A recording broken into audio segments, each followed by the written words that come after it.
إن الحمد لله نحمده ونستعينه ونستغفره ونعوذ بالله من شرور أنفسنا ومن سيئات أعمالنا من يهده الله فلا مضل له ومن يضلل فلا هادي له وأشهد أن لا إله إلا الله وحده لا شريك له وأشهد أن محمدا عبده ورسوله صلى الله عليه وسلم يا أيها الذين آمنوا اتقوا الله حق تقاته ولا تموتن إلا وأنتم مسلمون أما بعد. Dear brothers and sisters in Islam, Allah subhanahu wa ta'ala has blessed us in so many ways. And of the ways that He has blessed us is the fact that He is so merciful and forgiving and compassionate towards us. And we know this because Allah subhanahu wa ta'ala has taught us His beautiful names and attributes through the Quran and the Sunnah. And so He taught us these names and attributes for a few different reasons. The first is so that we may get to know Him on a deeper level. The second is so that we may call upon Him by these names.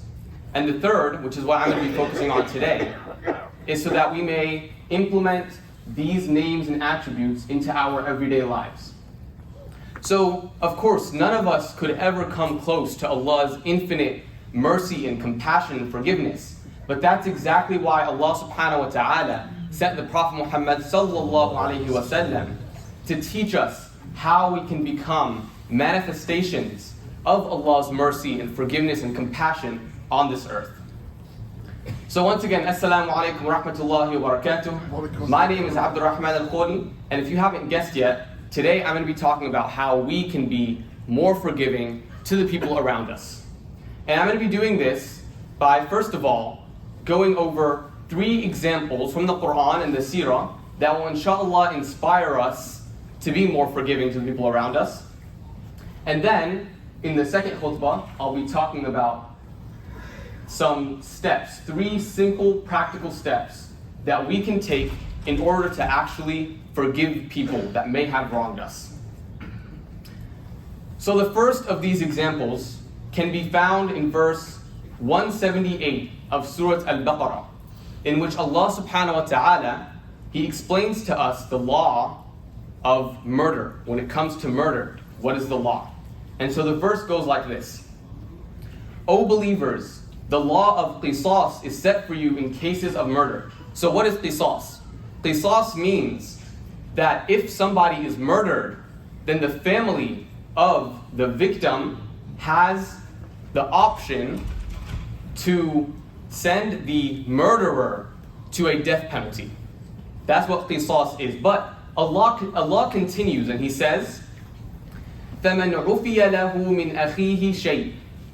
Whoever takes it upon themselves to forgive their brother that murdered a family member of theirs, then blood money should be decided fairly and payment should be made courteously.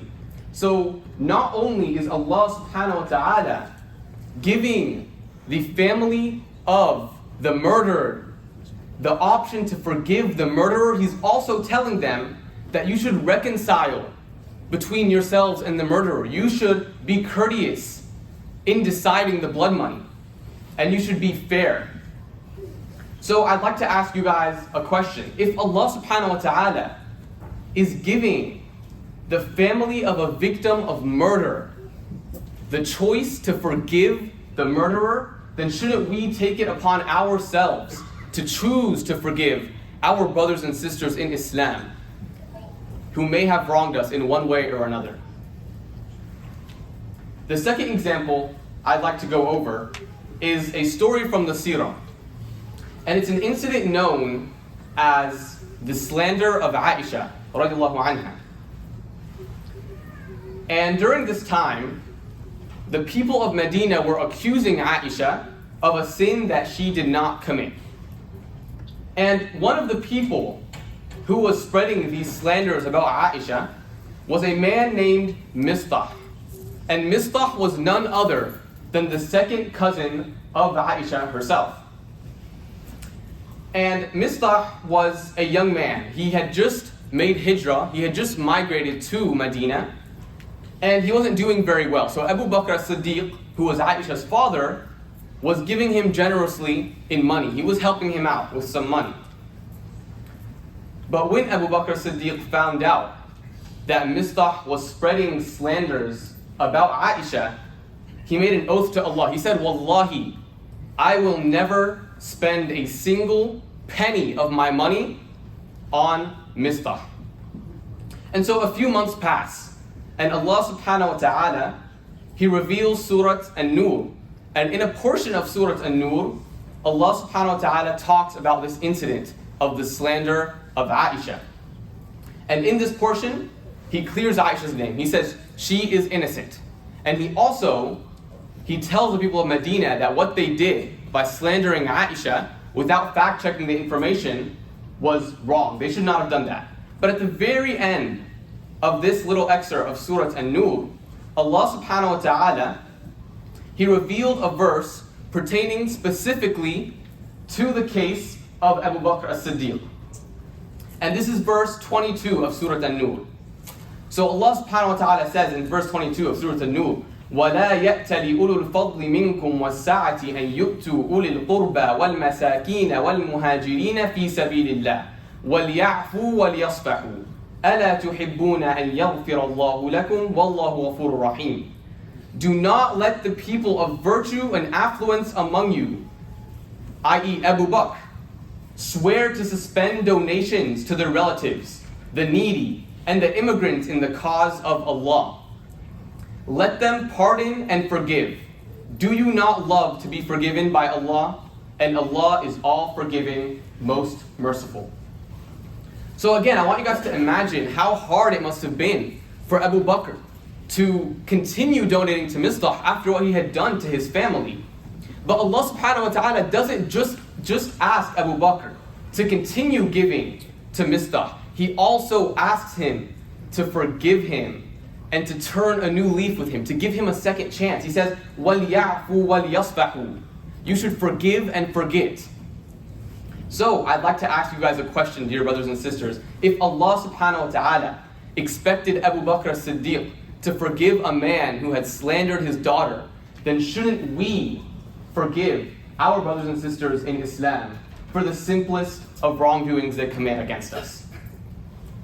And so the final example I'd like to give you guys, before I end the first part of the khutbah, is the example of Yusuf alayhi salam and his brothers. So, as we all know, Yusuf alayhi salam, his brothers were extremely jealous of him. And this drove them to extremes that we can't even imagine today. They threw him in a well, which caused him to be sold into slavery, which also caused him to be put in jail for a large portion of his life. But even after that, when Yusuf alayhi salam, when he finally meets back up with his brothers, what does he tell them? He says, لا تثريب عليكم اليوم يغفر الله لكم وهو أرحم الراحمين. He says, there is no blame on you today. May Allah forgive you. He is the most merciful of the merciful. So not only does he himself forgive them, but he also asks Allah subhanahu wa ta'ala to forgive them. And he doesn't even bring up the sin they had committed against him. He doesn't even bring up the wrongdoing that they had committed against him, which had caused him to suffer so much in his life. And so, finally, I'd like to ask you guys, dear brothers and sisters, if Prophet Yusuf alayhi salam could forgive his brothers for such a crime they had committed against him, then shouldn't we be able to forgive our brothers and sisters in Islam for the simplest of wrongdoings they commit against us? And just as a final thought before I end the first khutbah, the Prophet Muhammad sallallahu alayhi wa sallam, after years and years of persecution from the Quraysh, after being driven out of his homeland in Mecca, after having fought so many wars between himself and the Quraysh, now he has conquered Mecca. It's Fath Mecca. He has an entire army standing in front of Mecca, surrounding Mecca. And what does he say to the people of Mecca? He tells them the exact same thing that Yusuf alayhi salam told his brothers. He says, لا تثريب عليكم اليوم يَغْفِرُ اللَّهُ لَكُمْ وَهُوَ أَرْحَمُ الرَّاحِمِينَ. He says, there is no blame on you today. May Allah forgive you. He is the most merciful of the merciful. أقول قولي هذا وأستغفر الله لي ولكم فاستغفروه إنه هو الغفور الرحيم.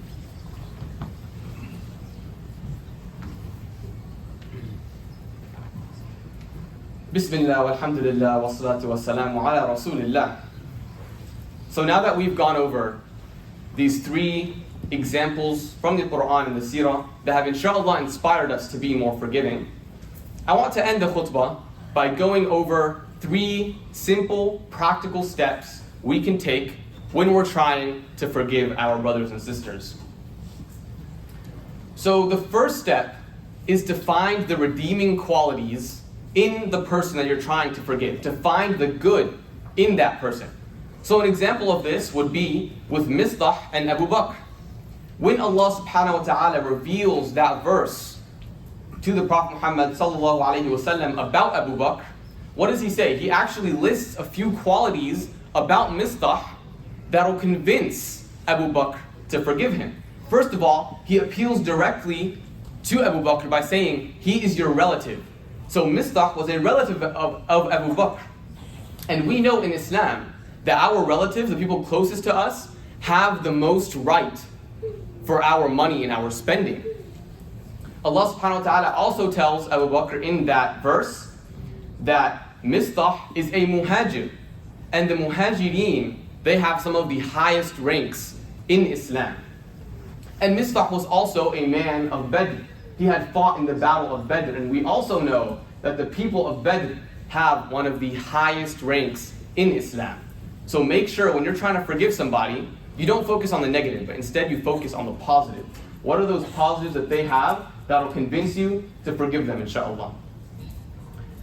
Now the second step is to look at the circumstances that may have surrounded their wrongdoing towards you. So an example of this would be with Yusuf alayhi salam and his brothers. Yusuf alayhi salam, he recognized that there may have been high emotions. There was a lot of jealousy that caused them to react in this way towards him. And what does he say when he recounts the story to his father? What does he tell his father? He says, مِن بَعْدِ أَن نَزَغَ الشَّيْطَانُ بَيْنِي وَبَيْنَ إِخْوَتِي. He says that shaitan caused this animosity between me and my brothers. He doesn't blame his brothers for what happened. He blames shaitan. So make sure when you're trying to forgive somebody, you look at those difficult situations and circumstances that may have surrounded their wrongdoing towards you. And the third and final step is to focus on the greater reward that's in it for you by forgiving that person. So again, I want to remind you guys that in Islam, we are not obligated to forgive our brothers and sisters. We are not obligated. We know in the first verse I mentioned about murder, that Allah subhanahu wa ta'ala, in that case, He made it fully permissible for the family of the victims to send the murderer to death penalty. That was permissible for them. But even in Islam, we are not obligated to forgive our brothers and sisters. But however, there is a great reward for forgiving our brothers and sisters, and there is some punishment if we do not forgive our brothers and sisters in Islam, and we keep that grudge wrongly. So I want to focus on the ayah we went over about Abu Bakr. Allah subhanahu wa ta'ala says, فَلْيَعْفُوا وَلْيَصْفَحُوا أَلَا تُحِبُّونَ أَنْ يَغْفِرَ اللَّهُ لَكُمْ وَاللَّهُ غَفُورٌ رَحِيمٌ. Allah subhanahu wa ta'ala says that, wouldn't you want Allah to forgive you? So who are you not to forgive your brother and sister in Islam who may have wronged you in a very minor way? So that's the reward for forgiving our brothers and sisters. We get a forgiveness from Allah.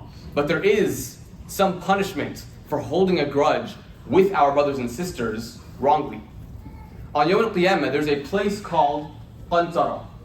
And this is a place where if you had a grudge, if you had any discourse, if you had any resentment between you and your brother, then you on that day in Qantara, you will have to solve that problem before you enter Jannah. So I want to ask you guys, would you rather solve your problems then in front of Allah where there is a consequence? Or would you rather solve your problem with your brother now when there's a reward in it for you?